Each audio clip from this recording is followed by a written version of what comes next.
Hey guys, Gary here. Just a slight trigger warning for this episode as we are talking about a film that deals with sexual assault. So just thought I'd give you a heads up before starting it. Enjoy the show.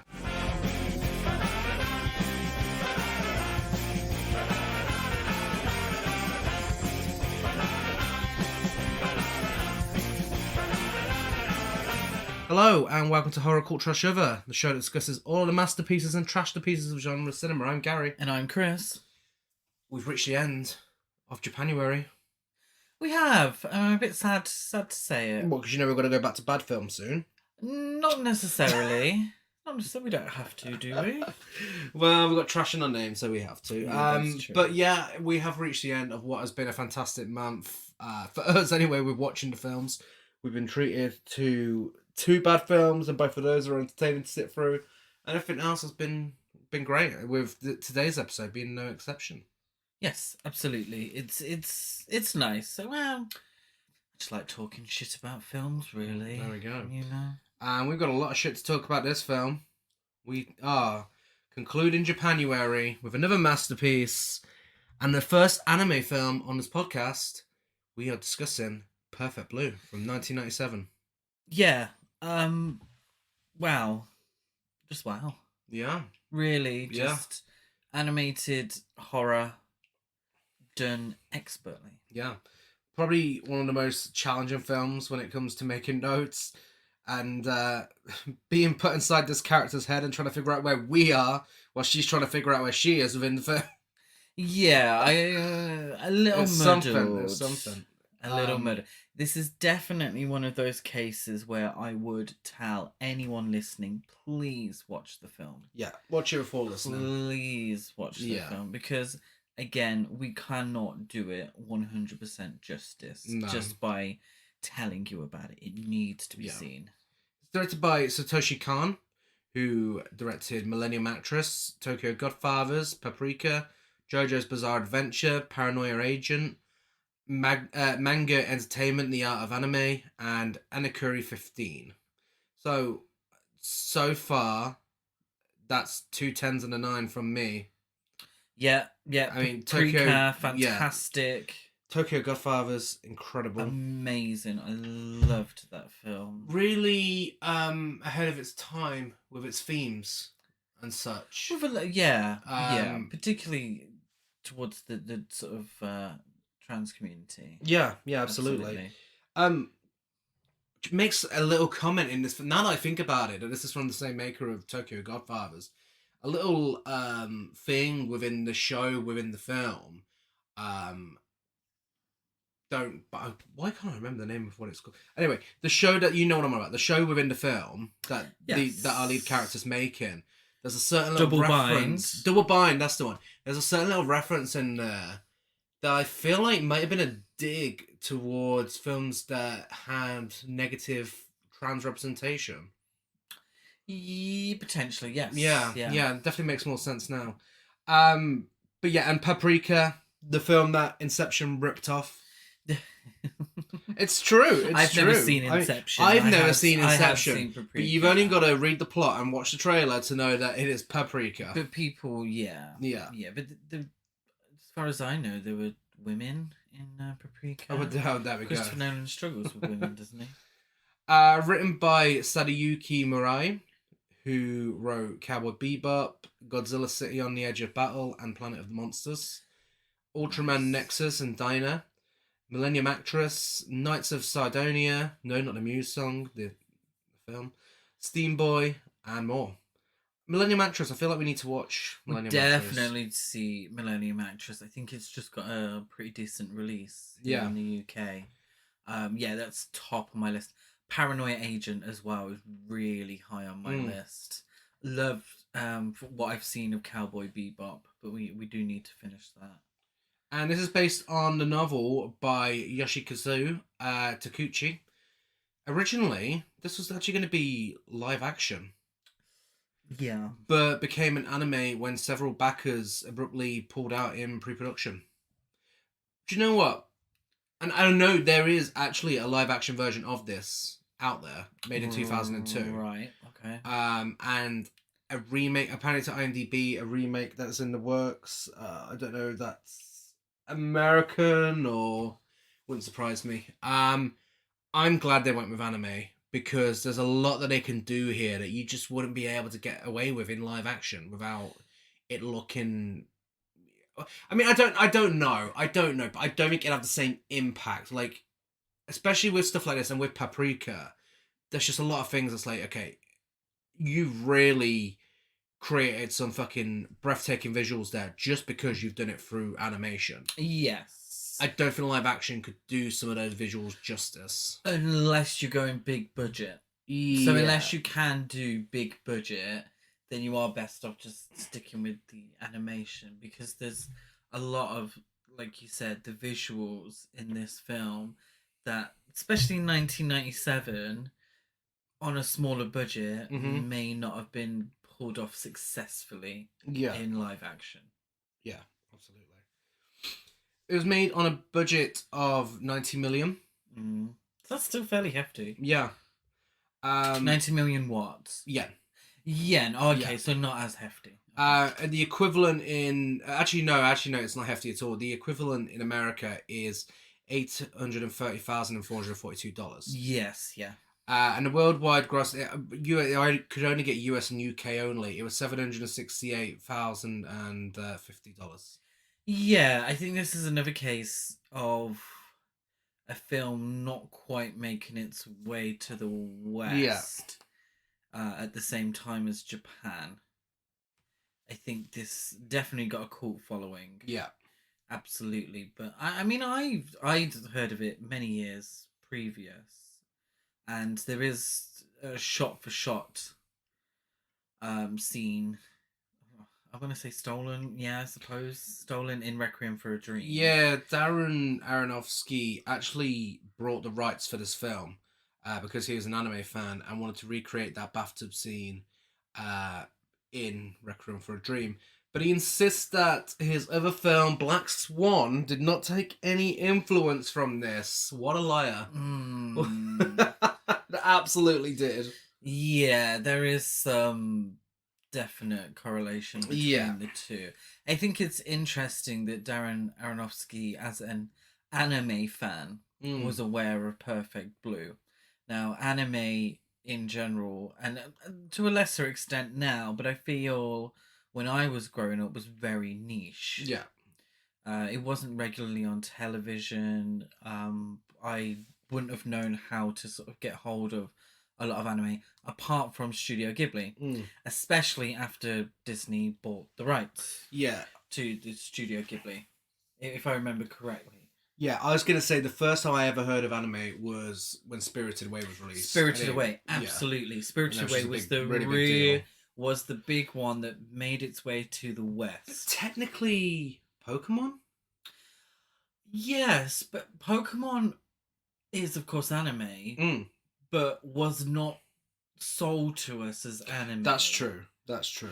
It wasn't your sort of typical way that anime is sort of advertised in the West.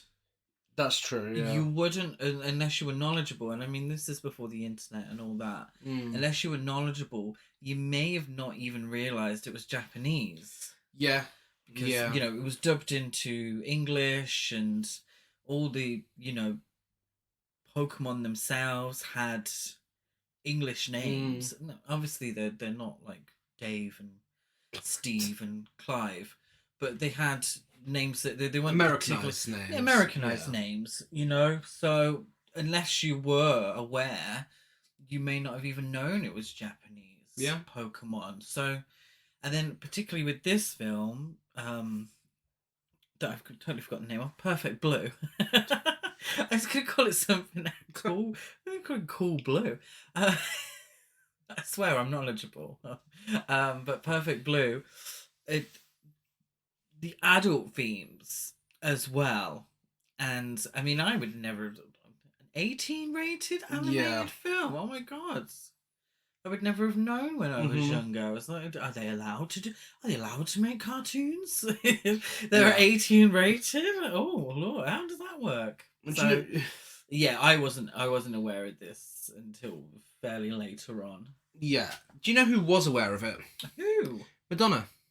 Right. Who used extensive selections from this film as a backdrop animation during a dance interlude on the Drowned World Tour in 2001. Nice. And if you watch the Drowned World Tour concert film, you can see those snippets. So it must have made its way to the West as a cult film then. Yeah, I think so. Maybe America more than the UK. Mm-hmm. But again, you know, at sort of how old I was at 9 years old, I'm not looking for, you know, adult cartoons. No? No, I wasn't. No? No. Okay, just me. No. Wow. So we may not have heard of the film at the time, but shall we find out if we know anyone who was in the film? Yes, in a section we like to call "Hey, I Know You." Next year, yeah. You learn Japanese next year. Well, why don't you learn it in Japanese? We had this exact conversation on a previous episode. Well, every episode, every single Japanuary episode, you have suggested that I learn to say "Hey, I know you" in Japanese. Well, you got a year. If anyone would like to teach me Japanese for free, that would be really nice. Just putting it out there. So, Mima Kirigu, voiced by Junko Iwao. Now, I'm just going to say, obviously, there is an English dub version and there is the Japanese version. I'm just going to list everyone who's in the Japanese version for this episode. Mm-hmm. So yeah, Junko Iwao. So it's not a case of like, you know, like when the Studio Ghibli films are dubbed by really famous actors. This is before that time. And it's like Kirsten Dunst's 1997. highest rated film is Kiki's Delivery Service. But yeah, Junko Iwao was in Attack on Titan, Hunter x Hunter, Neon Genesis Evangelion, which we've been watching. We've been really enjoying. Cardcaptor Sakura, City Hunter, Goodbye My Sweetheart, and more. Nice. Rumi is voiced by Rika Matsumoto, who is, now brace yourself, Ash in Pokemon. Wow. Yeah. Ash voiced by a woman. Mm-hmm. Wow. Did you not tell? Yeah, you can. Really. all of our favourite 90s cartoon characters, male cartoon characters, are voiced by women, because you know why? Women do it better. Bart Simpson. Homer wasn't. But all of the Rugrats voiced by women. Shout out to Elizabeth Daly. Yeah. Naruto, Kamen Rider, Beyond Generations. By the way, this is the rest of Rika Matsumoto's filmography, not the voiced by women. Daly's. Not male characters voiced by women. DC Superheroes versus Eagle Talon. Stitch, the Japanese TV series, with a 4.4 on IMDb. As in Lilo and Stitch. Stitch. Oh, yeah. Really? Yeah. Oh. Yona Yona Penguin, and more. Tajima is voiced by Yasuki Akimoto, who is in Akira. Nice. Cowboy Bebop, the movie. Nice. Mobile Suit Gundam 0080, War in the Pocket. Nice. Monster, Naruto, Pokemon, and more. Nice. Takeo Shibuya is voiced by Yoko Shioa, who was in Gatchaman, Space Squadron 9 Ranger, which was kind of like Power Rangers. I mean, I think kind of like it was Power Rangers, but remade into Power Rangers for Western audiences. Nice. One of the latest series of it. JoJo's Bizarre Adventure, Cowboy Bebop, Slayer's Try, and more. And Sakuragi is voiced by Hideyuki Hori, who was in Beast Fist Squadron Geki Ranger, Superhero Tyson, Kamen Rider vs. Super Sentai, Fist of the North Star, should I say? Fist of the Northern Star. A few people got that reputation round here. I think I know that one. Is that your grinder name? One Piece. Is that your grinder name? That was mine. And Digimon Ghost Game, and more. And more. You just can't beat Fist of the North Star. Anime is one area where we are very much lacking. Yeah. I feel. It's something we try, well, not trying to get into, but trying to find the time to get into. Well, because yeah. what we've seen, we've loved. Exactly. We've not seen a single bad anime so far. No, but we just haven't seen enough. No. It is one area, because we love Japanese cinema, and I think I've spoken about this on the podcast before, but our love for Japanese cinema tends to be horror and the classics. Yeah. You know, so it does tend to be film based rather than TV series. Yeah. Which a lot of the anime is. And, you know, we've seen the Studio Ghibli films, but only fairly recently. Mm-hmm. Really. And there's still loads outstanding that we need to catch up on. But, you know, there's only so much time in the day. You know, all these films we have to talk about on the podcast and watch. And all that shite we have to watch to prepare for the podcast. All the trash. When we could be watching a classic anime instead. Are you quite finished? Yeah, I am. I don't know what point I was making. I don't Give it our sub story out. No, I'm not really. It was not really a sub story. Don't. Please feel sorry for us and our terrible life having to watch these films.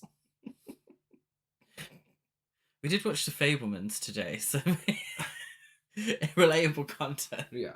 White people problems. I'm Michelle Williams in The Fabelmans. So it's time for our final feature presentation of Japanuary. I'm always watching Mima's room! In the world of make-believe, This is when Mima proves herself. the price of fame Don't worry, Mima, it'll be all right. may not be worth the cost of identity. Where did this come from? How do they know so much? Innocence is lost. Dreams become nightmares. And privacy no longer exists. Where everything you do can be seen by everyone. And those you trust are really those you should fear. Your life no longer belongs to you. Excuse me, who are you? Manga Entertainment presents Satoshi Kon's animated psychological thriller, Perfect Blue. Excuse me, who are you? Excuse me, who are you? We start with a Power Rangers style stage show being put on for people, followed by people having a gossip about Mima Kirigo, member of J-pop idol group named Cham, with an exclamation mark, so you have to shout it. All in capitals too. Yeah. Jam. They're about to perform, and they are about to fucking slay the motherfucking house down. Yeah, so we were introduced to them. They're about to perform in an open-air concert in some sort of town square, supported by some Power Rangers tribute act. I saw the Power Rangers live. Did you? First, Not the real ones. Like, the real ones. They weren't the real ones. I have nothing to say they weren't, but it was at the NEC in Birmingham, and it was the first concert I went to. We don't need to talk about that, but like the first time I was at the NEC, and it was Power Rangers live, and they were like running around the aisles and everything. It was crazy. Going wild in the aisles. They were. I don't think they were the real Power Rangers, and I'm sorry to break it to you. Well, I could hope, really, couldn't I? You could. But I'm just saying, you know, they weren't supporting Cham, unfortunately. No, they weren't. No. So Mima is super duper nervous. Yeah. And their fans are gossiping about Mima's future with the band. And we get a good performance. A cute little pink attire. Yeah. What really stands out for me in this scene, and it's very interesting to see that the crowd consists solely of older men rather than the young girls and children you would expect at this sort of pop concert. Yeah. And from the way the three women are on stage, their sort of personas on stage and their attires on stage, you would think it would be a much younger audience and females, you know, young girls with this sickly sweet pop trio on stage. But it's all older men. Yeah, and the way they're talking about the group is very much like from a modern perspective, It's how people would talk about seeing a group like that, seeing a group go out there, you know, empowering in their own outfits, owning their sexuality. It would piss people off like that, and they're gossiping and then they're slagging them off. They are. And this film is very much, this film's got a lot of themes about it, very interesting themes, and one of them is fandom culture, and it deals with it really well. I mean, especially like, yeah, you know, putting people like that in the audience when technically people like that actually wouldn't go and see groups like that usually. They just sit behind their computers these days and slag them off. You say that, but we were at a concert not too long ago. This is true. This is true. We were at a Mitski concert, and she was absolutely slaying the house down boots on stage. And there were two fully grown men who'd paid their money, got their tickets, and stood behind us loudly telling each other how disappointed they were that she didn't have more charisma. Yeah. And that she wasn't playing to the crowd. And they left early. That's true. That's true. So maybe people do then. Yeah. I feel like the internet plays a big part in this film, but for different reasons. But the internet now has given people a platform to spout whatever they like. Yeah. And they just put it out there, and 9 times out of 10, there's not really much consequence to it. And, you know, they feel like they're entitled to put their opinion out there, and they're entitled, and it's a scary thing, you know, and from a personal perspective, you know, just doing this podcast, I thought a long time about putting myself out there. And this isn't, you know, this is obviously me, but this is me talking into a microphone about films. Yeah. But it's still me putting myself out there, in a way, and being open to criticism. So it's just a kind of, it's interesting to talk about the fandom, because these people are fans and they have paid their money and they are standing there, but then they're talking mad shit about the band afterwards. So what is the band, what is their purpose in these people's lives? I believe, and it's something that the film goes into in a greater way later on, but I believe these 3 women are purely sexual objects. Yeah, absolutely. For this crowd, they can give 2 shits about what songs were coming out of their mouths, what it means. You know, these are cute women in these cute outfits, and, you know, they're kind of sexy outfits as well. Yeah. It's that strange thing where, you know, it's a very childish outfit, but also very revealing. Which is even more interesting that they included something like this, and this sort of take on this situation in anime, where, let's face it, a lot of anime sexualizes the women. Yeah. But this, you know, this is very interesting in the way that they're doing that here, but they're dealing with it. It's not just, here's some sexualized women. So this is the way people look at these women. This is the way they talk about them. This is the way, you know, this is their view on women. Yes, yeah, and it's the idea that women are, and this always happens to women. You know, it does happen to men sometimes, but it always happens to women. But tale as old as time. You know, women aren't allowed to own their own sexuality, and this is a huge theme of the film. Is that women aren't allowed to own their own sexuality, but men are allowed to own it. So these women, if people caught on to the idea that these women were deliberately dressing provocatively, there'd be issues. Yeah. But because the male gaze on these women is that these women are dressed provocatively, that's okay. Yeah. That's all right. But if they owned it, and, you know, I think this is maybe what Madonna related to within the film. Yeah.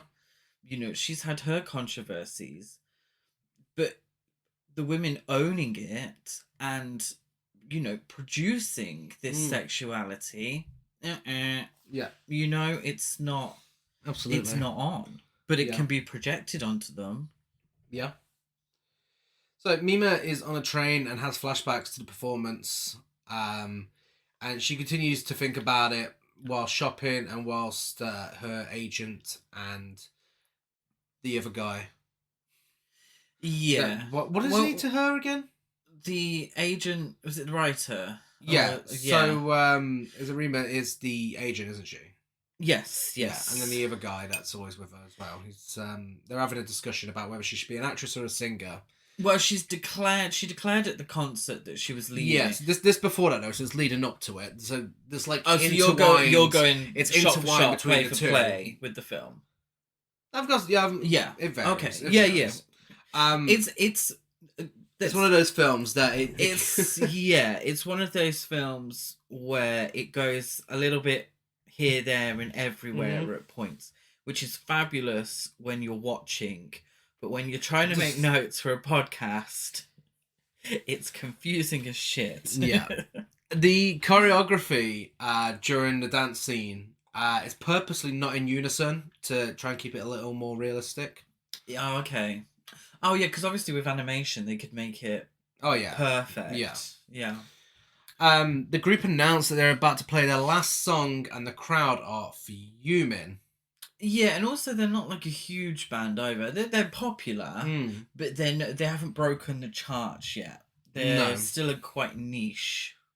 Mm-hmm. But yeah, the crowd is angry, but there's also a group of delinquents towards the back, isn't there? Yeah. Causing trouble. Very rowdy for a pop concert that started with a Power Rangers tribute act. Is that not what happened at the No, NEC? it's not, no. But there's a mysterious man watching near the front of the stage. The fight breaks out of him and some other kids, men, whatever they are, at the back. Well, it's 1997, so they're wearing hoodies and got long hair. Well, he's a security guard, isn't he? Mima announces that this is her last performance with Cham, because she's leaving the group to become a full-time rookie actress. And for her final performance, they perform a ballad. They do. Nice little ballad. I preferred the up-tempo song, to be fair. Mima goes back to her apartment and... Which Hairspray song did it sound like? Good Morning Baltimore. It did sound like Good Morning Baltimore. Mima goes back to her apartment and talks to herself as she goes through her fan mail like she's leaving the workroom in Untucked. They left this letter for me. They did. She finds a letter from a fan telling her he's always watching her room. She gets a call from her mum and tells her mum how she doesn't understand the music industry before she's cut off for a call from someone with heavy breathing. Yeah. So quintessential horror film now is Yeah. I'm expecting a rousing rendition of Hearts Not Diamonds later on. She also receives a fax calling her a traitor. So I didn't know much about the film before watching it. I didn't know what genre it was. I just knew it was anime, and then it was rated 18. So when the breathing happened, I was like, okay, are we in for a proper horror film here? And this is. IMDb doesn't list it as a horror film. That's absolute bullshit. This is absolutely 100% a horror film. It is a horror film. It's very Hitchcockian. Yeah. But in being very much like a Hitchcock film, but being violent and a little more out there, it's a De Palma style film. Yeah, because obviously De Palma stole a lot from Hitchcock. So in many ways, it's like a De Palma film, which, an anime De Palma film, if that's your kind of thing, then you're in for a treat. Her stalker is an obsessive fan named Nimania, who is upset by her change from a clean-cut image. Yeah, and that progresses throughout. So obviously we've got this.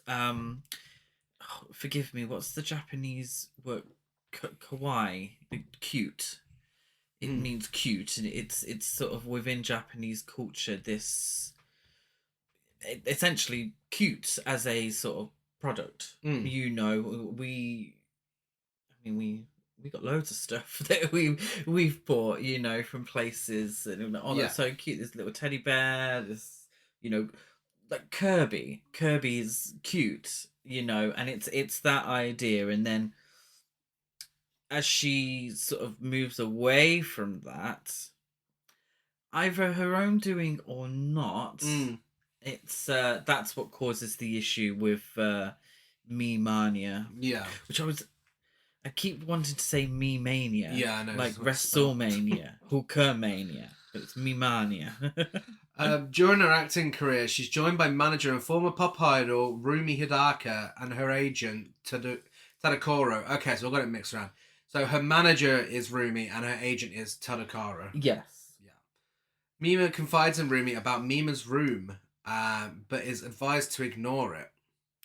Yeah, I have to say this dialogue did make me laugh. I'm paraphrasing, but essentially it's this Mima's room. It's a page on the internet. To which Mima responds, "Oh, that's really popular at the moment." Yeah, very internet representation. 1997. There is a moment in the film where Mima's HTTP. I mean, in my lifetime, I've never had to type in HTTP. No, come on, 90s. Not even waiting for the Star Wars trailer. Did you not have to?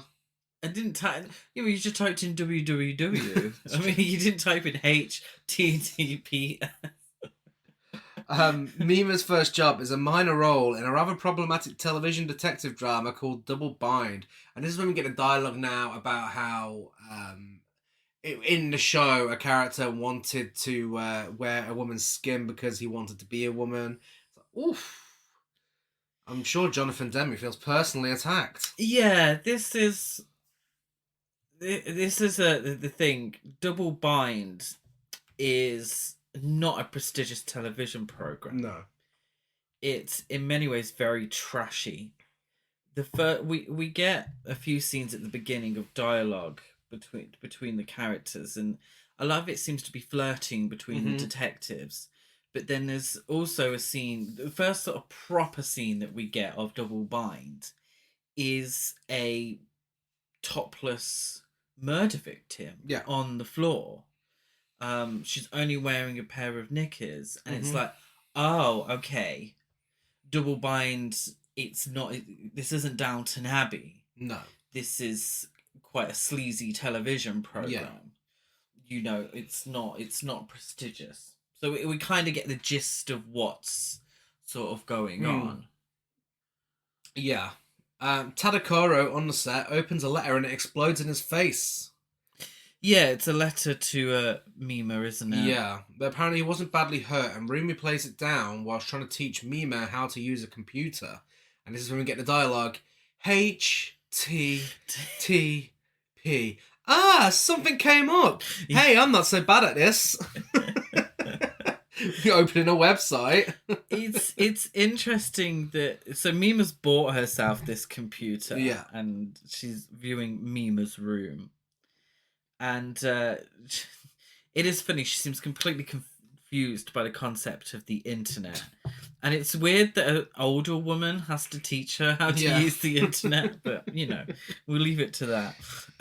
But she surprisingly thinks it's quite cute at first. So these Mima's room, these diary entries, and they start off fairly innocently, but then as they become more detailed and more personal, she is quite shocked at the accuracy, but kind of doesn't try and explain it away. I mean, it's quite far-fetched, isn't it? Like, knowing exactly how she was feeling whilst shopping at the greengrocers, you know, that's like, what?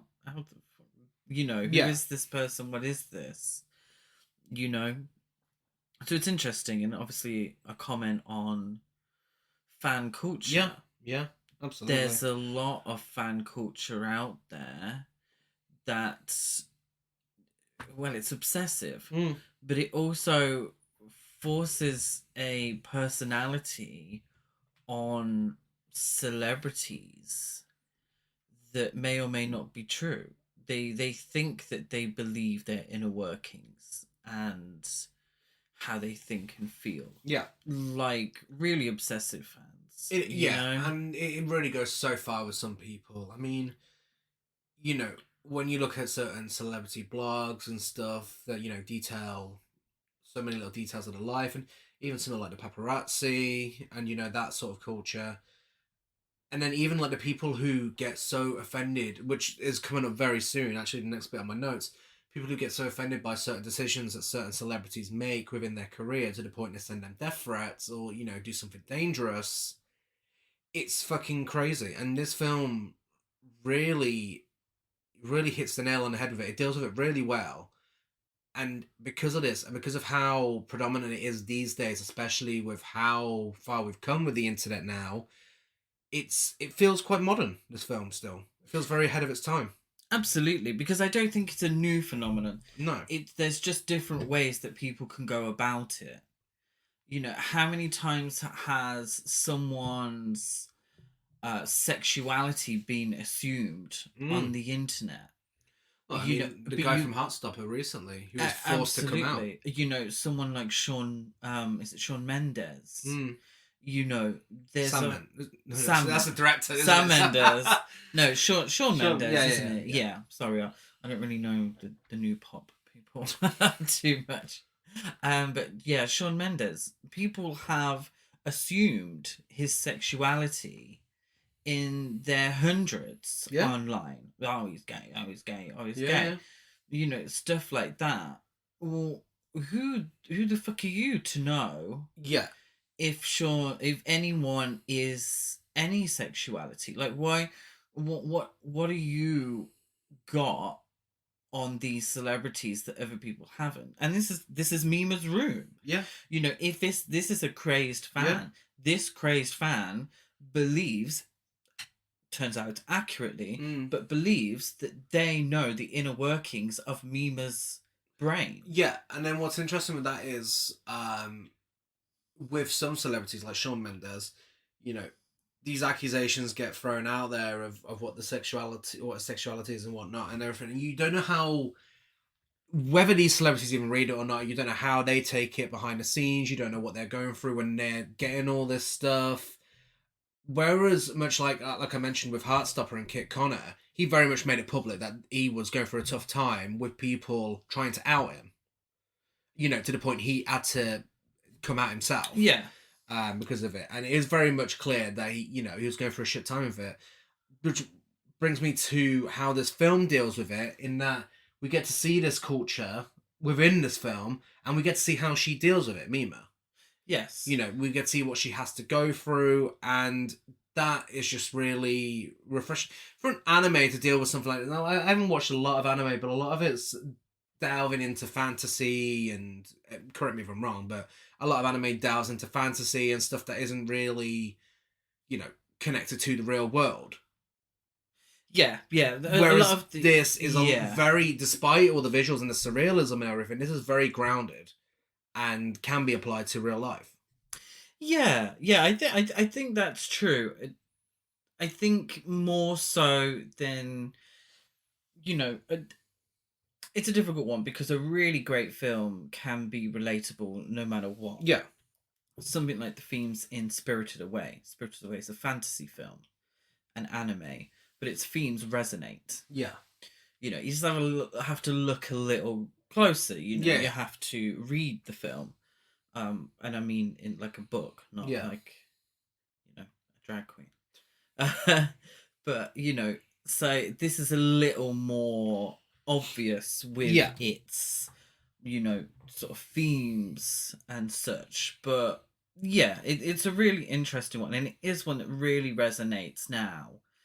Madonna back in the day, then we had someone like Miley Cyrus, where, and it is an interesting one that the media isn't brought up to it.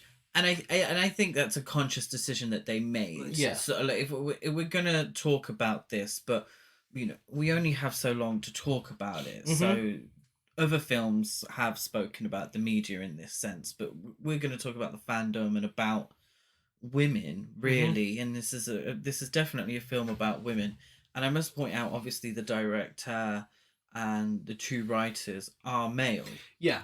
And it's not something we would never turn around and say men are not allowed to write about women, or men are not allowed to make films about women.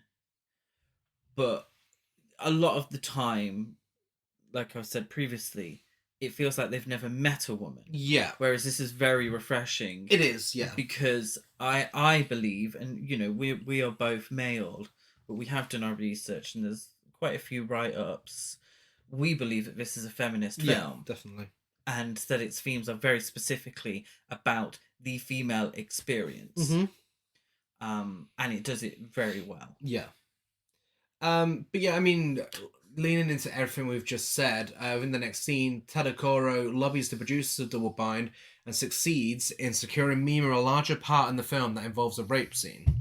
Despite Rumi's objections, Mima accepts the Double Bind role, although it does leave her severely affected. Something that really raises an interesting idea about how sleazy production companies think adding sexual assault with a popular actress will gain a bigger audience wanting to see this, and the actress herself is just expected to be okay with this. Yeah, it's really interesting because just before this, Mima's fans are initially disappointed. So the ones that were bitching about her at the concert are still Mima fans. Yeah. So they're initially disappointed by her lack of screen time within the show. And any sort of scene without her in was super duper boring. What's interesting is that they talk about this whilst purchasing a manga. Now, the manga has two very scantily clad women on the front cover. So it's almost as if the rape scene in question has been created to please that type of fan that only sees women as sexual objects. So they're like, well, if you want to see her in the show more, then we're going to really give you what you want. And we're going to sexualize her. And the way that they do that is, and this is, it's Tadakoro that says this, it's by insinuating that playing a rape scene somehow makes the role more prestigious. Because he says that Jodie What's-Her-Name had to do it. Now that's a reference to Jodie Foster in The Accused. And the scene that plays out in Perfect Blue is actually quite similar to the scene in The Accused. And so he's to mention that, because Jodie Foster, obviously she was famous, but she won her first Oscar for that role.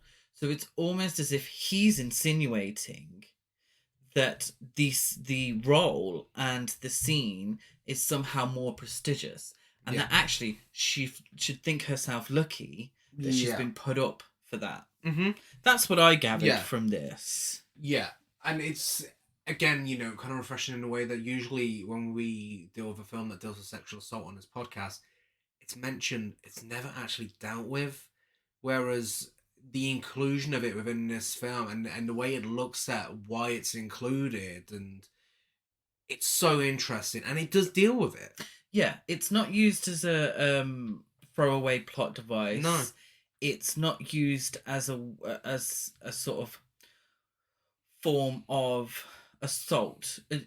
In the sense of, I find with a lot of horror films, to up the ante, they don't just kill a woman, they have to sexually assault her beforehand, if you know what I mean. So it makes it very flippant.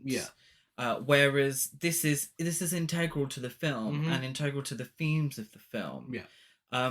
It's interesting when Mima says, it's not like they're going to rape me for real. And I'm paraphrasing or anything, but my parents will flip when they see me like that, though.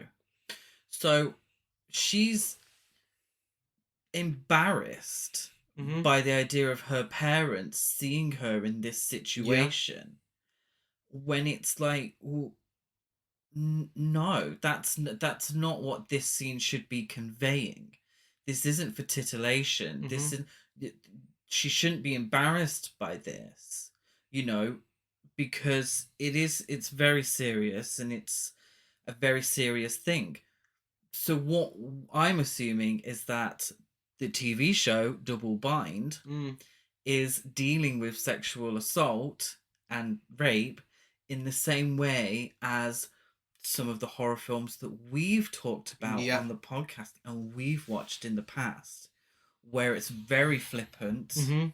and it doesn't deal with it. It isn't, it doesn't take it as seriously as it should. And it's just like, oh, yeah, cool. Yeah. And at worst, it's there for titillation. Mm-hmm. It's there to entice a kind of viewership. Yeah. And somehow make it more prestigious. Because Lord forbid, as she does later in the film, Lord forbid... Oh, she doesn't actually. I apologise, that's not true. But Lord forbid she owns her own sexuality. Yeah. She doesn't actually, no. But Lord forbid she owns it herself, because then she would get judged. Yeah. So she films the scene in a strip club surrounded by various men, and despite the scene being part of a film within a film, it goes on for so long and it is very detailed, even though it's a performance and it's not actually meant to be taking place.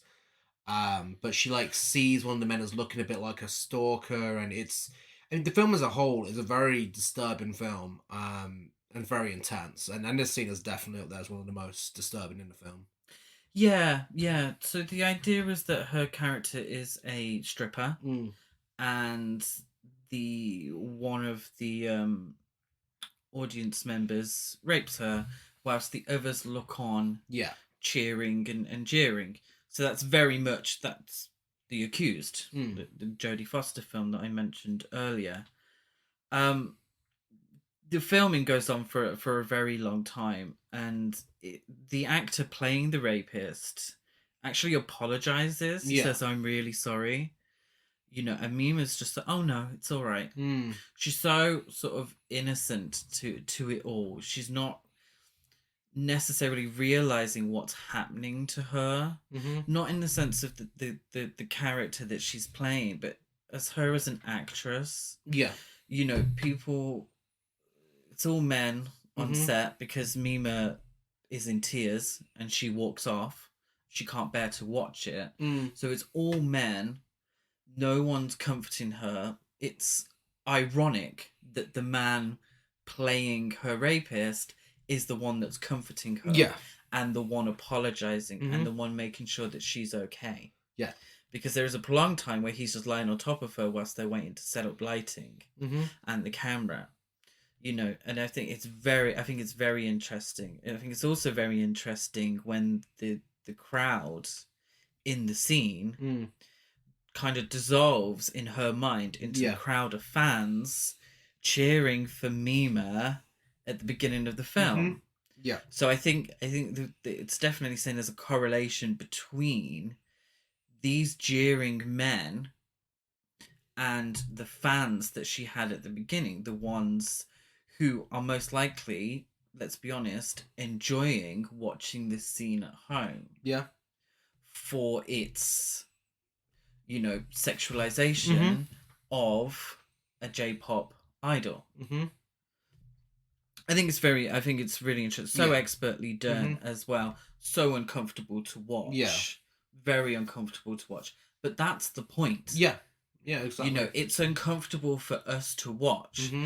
And because it's uncomfortable for us to watch, we query why everyone actually in the film, the characters in the film, aren't uncomfortable. Why are we the only ones that are uncomfortable with this? Absolutely. A bit of trivia about the song in this scene as well. The song with female Japanese vocals, the synth pop song in this scene, was unlisted in the film's credits, not included on any commercial bootleg release of the soundtrack, and not added to the vinyl record album of the soundtrack that was released in the late 2010s. The unknown song was partially included in one of the various commercials made to advertise the film, but as of 2020, I'm not sure there's been any progress since, the song's title and artist still remain a mystery, although some fans have sought it over the years since it was first released in the 90s. It's quite an upbeat song, isn't it? Mysterious song. For the scene itself, which I think is quite interesting. I think that's deliberately a kind of irony, because obviously double bind, we're not meant to think double bind is prestigious. No. So they probably would have an upbeat song over a scene of sexual assault. Yeah. When Mima gets home, she sees her reflection dressed in a former idol outfit, and the reflection claims she's the real Mima. So, between the ongoing stresses of filming Double Bind, her lingering regret over leaving Cham, her paranoia of being attacked, and her increasing obsession with Mima's room, Mima begins to suffer from psychosis, in particular struggling to distinguish real life from her work and show business, and having repeated, apparently unreal sightings of her former self. Yeah, the real Mima that she sees in the mirror and about town. Mm. At one point, she says, "No one likes a pop idol with a tarnished reputation." Yeah. And I think it's very interesting that Mhm. she's getting sex shamed for what she was led to believe would be a reputable role Yeah. in a very serious thing. And she's getting shamed. Mhm. And it's a story that does resonate with women. Yeah. There are many, many women now and throughout history who have been shamed for being victims Yeah. of sexual assault, Uh-huh. and they don't come forward because of fear of being shamed Yeah. for that. So in her mind, because she was embarrassed, because she thought, oh, what would my parents think? Mhm. The word around town is that has a tarnished reputation. Her stalker is telling her that she has a tarnished reputation because of this scene that she shot, because Yeah. she's in this show, because she wanted to be an actress, and she was in many ways coerced into being in this scene. Mhm. I think it's very interesting, and it's very real. I Yeah. mean, we know this story. We know Yeah. it. We know, Absolutely. It's happened to so many women. Mhm. Yeah, so the real Mima writes messages on Mima's room asking for help and telling the users on there that the screenwriter forced her into doing the rape scene.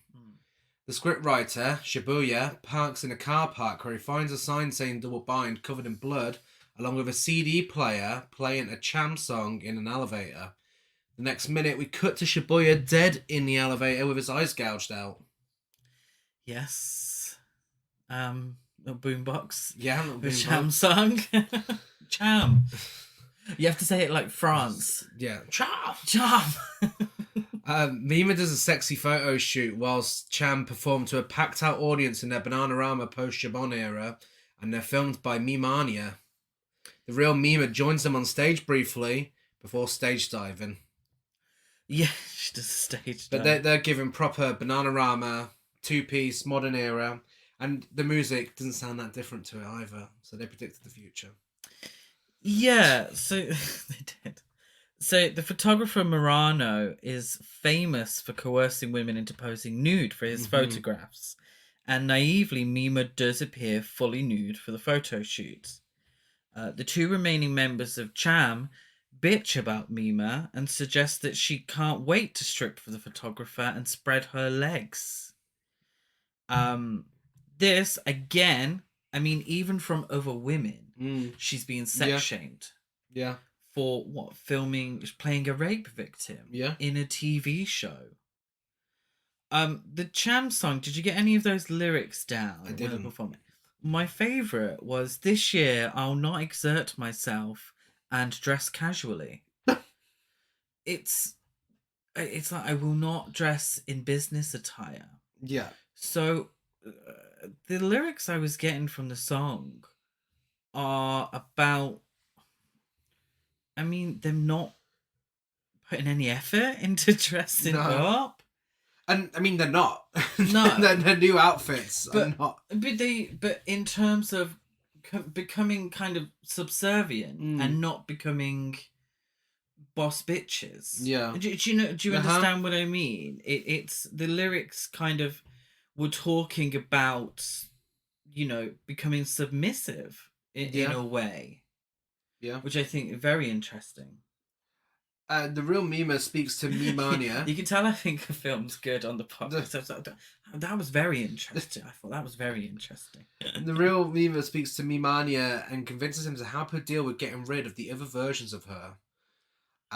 The other two members of Cham are recording their radio show, Idle Chamland. Yes. Where Mima goes to visit them, only to see the real Mima sitting with them. So she chases her through the building and outside, where Mimania drives a truck into her. But what were you going to say? Yeah, no, it's just the idea is that Cham are actually successful now. Yeah, because she's gone. But the idea is that she is regretting leaving because they are becoming a success on the charts. And men, let's say men have let Mima down. Yeah. And her career potentially could be over before it begins because she's allowed men. She's not allowed, but men have coerced her because she just thought it would be a good career move, and they've taken advantage of that. I do apologize. She hasn't allowed anyone to do anything. They have coerced her into doing such. After being hit with a truck, Mima wakes up in her apartment, which is really interesting. Seems to be getting more cramped and messy as she deteriorates further. She has a chat with Rumi and suddenly appears back on set with Mimania watching her. She goes back to the apartment with Rumi and breaks a bowl, cutting her hands. So at this point, it's just going fucking crazy between scenes. You don't know what's real, what isn't real.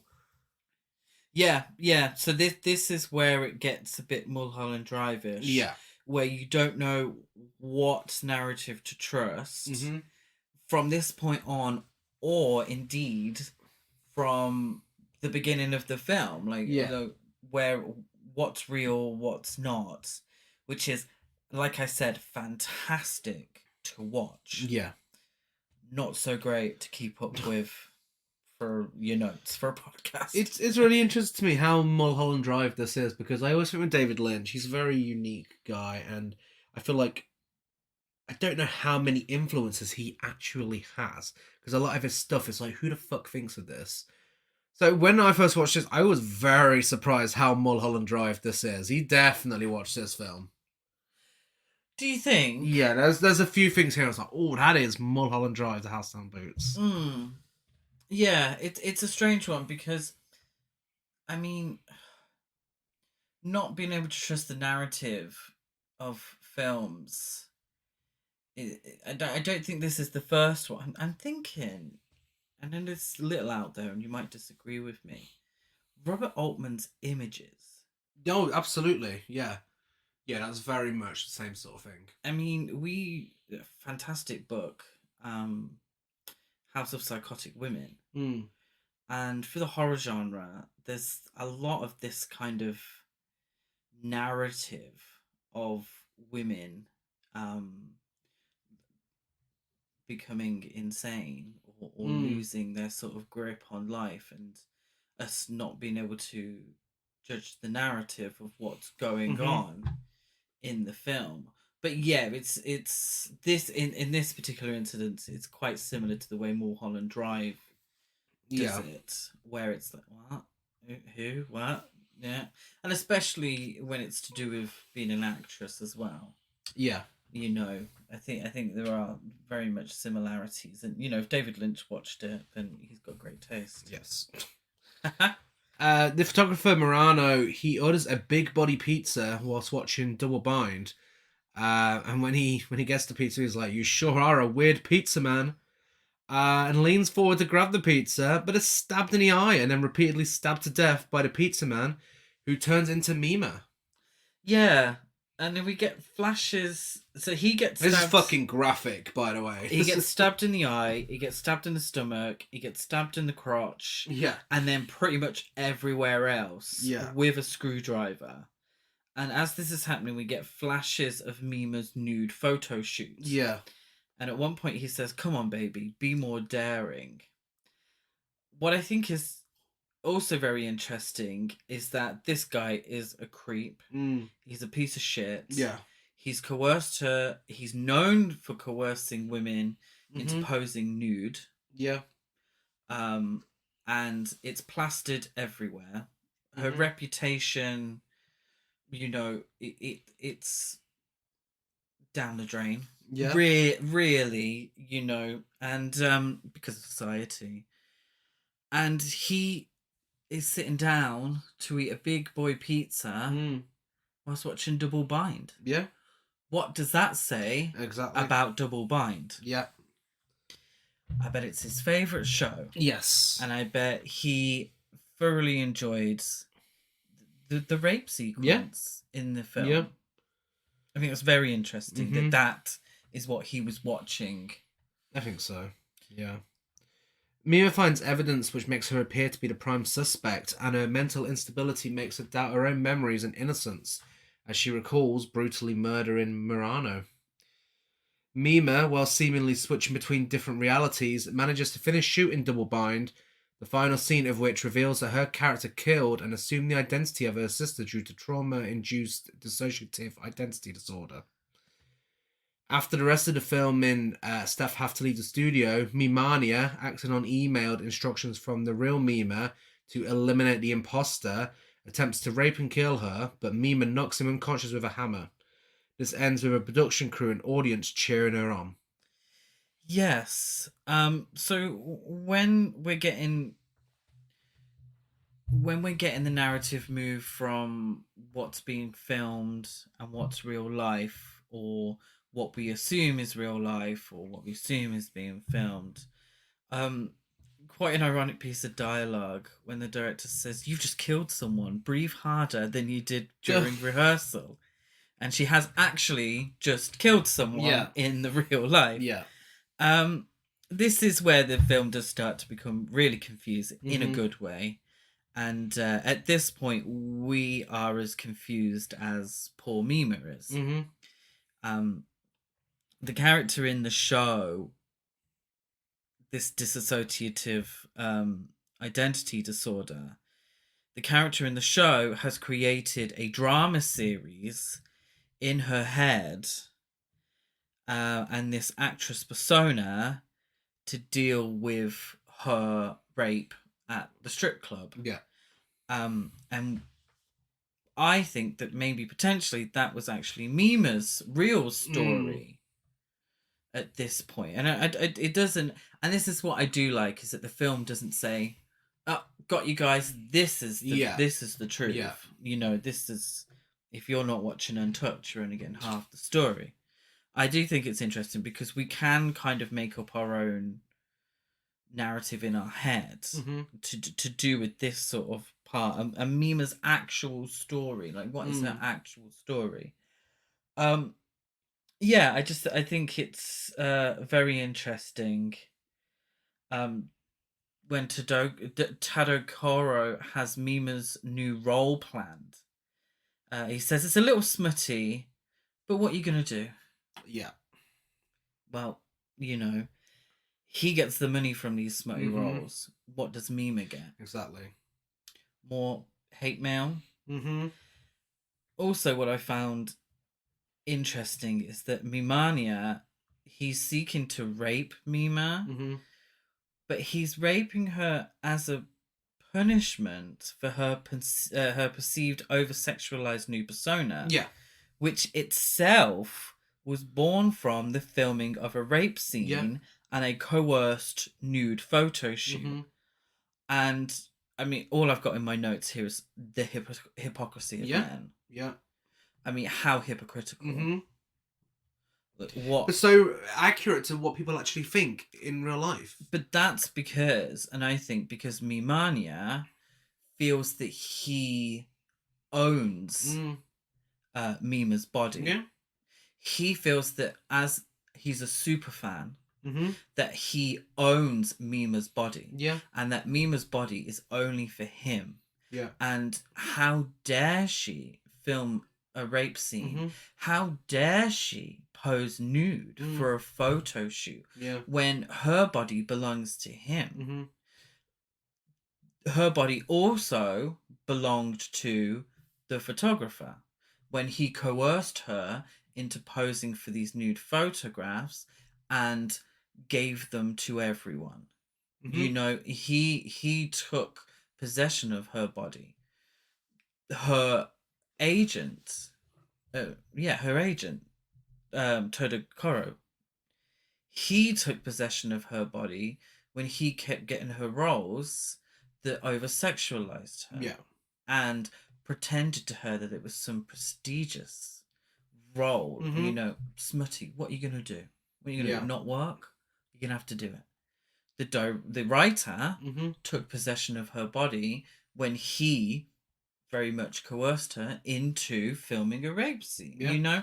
And this is, in many ways, men getting punished for taking possession of her body. And, I mean, would we say this is part of the Good for Her universe? I mean, Is by it the on end of the it, list I'd on say so. Letterboxd? It should be, yeah. Mima is found backstage by Rumi and taken back to Rumi's home, where she wakes up in a room modelled on Mima's own room. She calls Tadokaro, who we then see is dead with his eyes gouged out. And Mima discovers that Rumi was the culprit behind Mima's room, the serial murders, and the folie à deux that manipulated and scapegoated Mimania. Yeah, so the big reveal is that the person behind it all was a woman, essentially. That doesn't mean that the men didn't do what they did. Exactly, yeah. That doesn't mean that Mimania wasn't unhinged. It's just that Rumi took advantage of him being unhinged. Yeah. So I read this as the writer and director saying that yes, men are shit when it comes to dealing with they're dealing with women. Yeah. But also the calls do sometimes come from inside the house. That doesn't, you know, women, there are women out there that do go out their way to bring down other women. And we've seen it. We've seen it plenty of times. Yes, it is mainly men, but it doesn't mean women don't do it as well. Yeah. Plenty of female politicians have done awful things. You know, just look at the Supreme Court ruling, Roe versus Wade, excuse me. Just look at that. Yeah. Women voted for that. So it's just a little reminder. Yeah. That sometimes it is women against women, mainly men against women, and that's what the film is dealing with. Yeah. But it's just there as. I also think that Rumi is in many ways a product of this same system that has been so cruel to Mima. Now, they said that Rumi was an ex J-pop star. Yeah. A J-pop idol. With all due respect, Rumi as a character, you know, she is on the larger side. She's also older. So it could be that she has dealt with the same bullshit. Yeah. And she can't get over it. So we've all seen it. Yes. We've all seen it. You know, the media, the fans turn their back. How could she put on weight? Yeah. How could she age? What is going on here? You know, how awful that a pop star or actress, how dare she age in front of us? How dare she put on weight? How awful. So she could be a product of that same system that, I mean, we still see now. Yeah, it's true. Rumi previously developed a second personality who believed herself to be the real Mima, using information from Mima's confided in her as the basis for Mima's room. She also reveals her motives. She is displeased by Mima retiring from the idol industry and hence seeks to destroy and replace her in order to redeem her image. At her wit's end, Rumi's Mima personality chases Mima through the city to murder her, And Mima incapacitates Rumi with a mirror shard in self-defense, but saves her from being killed by an oncoming truck. Yeah, I love the visuals during this Yeah. part. It looked great. Yeah. And this is the kind of shit you couldn't do in live action Mm-hmm. Yeah, without a big budget. Yeah. And even then, you know, you're taking risks, especially we're going to use CGI and stuff as well, you know. Oh, yeah. Well, I think this kind of thing, you know, Crouching Tiger, Hidden Dragon done wonderfully with the acrobatics and the flying through the air style. But, I mean, that was a big budget film. Yeah. Sometime later, Mima is now a well-known actress and visits Rumi in a mental institution. Rumi's doctor says that she still believes she's a pop idol most of the time, and Mima says she's learned a lot from her experience thanks to Rumi. As Mima leaves the hospital, she overhears two nurses talking about her. They think she's a lookalike, as the real Mima would supposedly have no reason to visit the mental institution. But as Mima enters her car, she smiles at herself in the rearview mirror before declaring, "No, I'm real." Which I love. That was a yes, queen moment. But it's also very interesting because the nurses think why would this famous woman, she's such a successful, you know, pop idol or such a successful actress, what would she be doing at a mental institution? Or if you're so successful and you've got this lovely car and you're so young and you're so beautiful, what do you have to worry about? Yeah. How can you have mental health struggles? That's for the rest of us. That's for the real people. Yeah. So I think that's really interesting and a great way to end with her saying, "No, I'm real." Absolutely. And real people deal with these things. You know, but also famous people deal with them too, honey. Yeah. And that's Perfect Blue. Yeah, fun little fact, that final line as well was a direct influence on the J-Lo and Ja Rule song. What was it? I'm Real. Yeah. Thank you. And that's Perfect Blue. Yeah, like I said earlier, from a film created by men, from the novel to the screen, it's interesting how feminist this film is. And I can't speak on behalf of women, but from what I've seen online, I've seen a lot of women really appreciate how feminist this is and kind of relatable a lot of it is for the way that women are treated in society, and particularly famous women, but also, you know, women just going about their daily business and men feeling like that they possess women's bodies and that women's bodies were created solely for men. Yeah. And I think this deals with that idea incredibly. It does. But still manages to be an interesting and thrilling horror film. Yeah, absolutely. It really is just a perfect piece of filmmaking and deals with so many interesting themes and fits so much into like an hour and 20-minute runtime. It's incredible. Doesn't waste a second and doesn't overstay its welcome. No, either. The animation looks incredible. You know, Still the soundtrack's great. It's just fantastic. Yeah. And let's get to the awards. Yes. Biggest queen, Mima. Mima. It has to be Mima. It does. She's vulnerable. She's relatable. She can perform a pop song. Yeah. Absolutely. Good on her. Biggest gasp, I have the strip club scene. It is the strip club scene. Yeah, it is the strip club scene. Best dialogue, I have HTTP. Something came up. I'm not so bad at this. I went a little more serious. No, I'm real. Yeah. And that's camp. I have Mima's chaotic final Cham concert. I just put Cham. It's camp. It's not the campest film in the world, but those moments, Cham as a group, are high camp. And for ratings, I give it 10 modern Bananarama style 2-piece pop groups out of 10. Nice. I give it 10 men who got what they deserved out of 10. And masterpiece, trash or basic, it is indeed for the final time this month.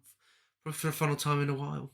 It's a masterpiece. It's definitely a masterpiece. It's absolutely a masterpiece. I highly recommend you watch it. It's fantastic. It is available on Blu-ray and video on demand. And if you enjoyed this, I recommend checking out Mulholland Drive. If you enjoy, good choice. But if you enjoyed this, I recommend checking out Black Swan. Yes, of course. So if you're a fan of Perfect Blue, if you have any suggestions for next year's Japanuary, we are Horror Cult Trash over on Facebook and Instagram, Horror Cult Trash on Twitter. I'm done at Gaz92 on Letterboxd, Gazmo205 on Instagram, and GazCruise92 on Twitter. I am Chris Barker 823 on Instagram and Letterboxd. Give us a rate, review, and subscribe on iTunes. Like and follow on everything else. Rating on Spotify, if you're feeling kind. Yes, please. Next week, we are getting romantic. We're getting romantic. We're getting a bit saucy. Oh. We are discussing a film where a dildo is a big part of it. Oh. A killer dildo. Not as in like killer. It doesn't come to life and kill people. People use it as a weapon. We are discussing Crimes of Passion. Or maybe it's not going to be the last masterpiece in the world then. Yeah, exactly. Yeah. Ken Russell's Crimes of Passion. And there's a lot to be said about that film. There is a hell of a lot to be said about that film. Yeah. And underrated. Yes. Yeah. Underrated, I would say. But yeah, really cannot wait to dish the dirt on that one. So we're back same time, same place next week. Bye.